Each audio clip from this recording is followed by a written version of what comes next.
Salut à tous les amis, on se retrouve pour le second épisode des sujets du mois avec cette fois Akira Alpaga, donc moi-même.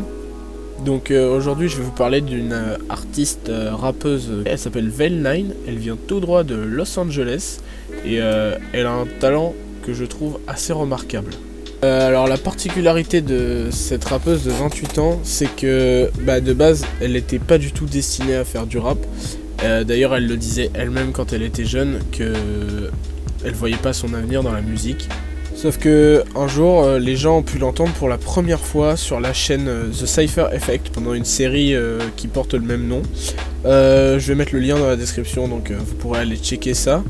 Et lors de cette vidéo on voit 12 rappeuses freestyler chacune leur tour et dont celle qui nous intéresse aujourd'hui. Je vous balance un extrait tout de suite.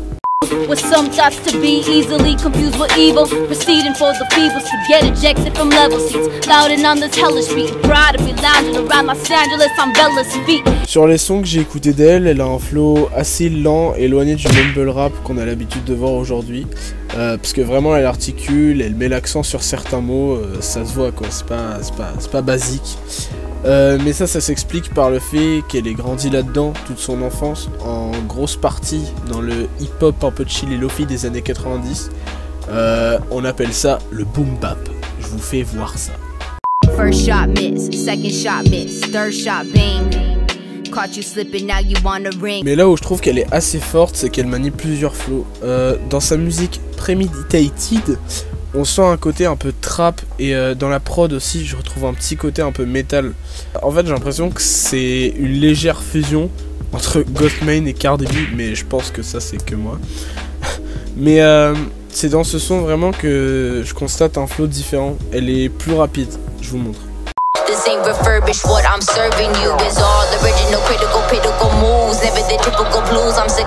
Je trouve ça assez fou qu'avec le talent qu'elle est, genre elle se soit pas projetée dans le rap plus tôt et au final on y arrive petit à petit et je vois qu'elle fait de plus en plus de vues, elle fait de plus en plus de concerts, de choses comme ça.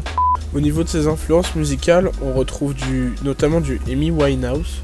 Je trouve ça assez marrant parce que c'est pas du tout le même style de musique et c'est cool. Niveau album, elle en a sorti deux, Joyride en 2017 et Laced with Pearls en 2014. Et niveau EP et single, il y en a beaucoup trop, donc je les cite tous. C'était le second épisode des sujets du mois. J'ai mis tout ce que j'ai cité, la musique de fond dans la description et bien sûr les réseaux de l'artiste. Si vous avez des questions sur elle, n'hésitez pas à me les poser dans les commentaires et à plus pour un nouvel épisode.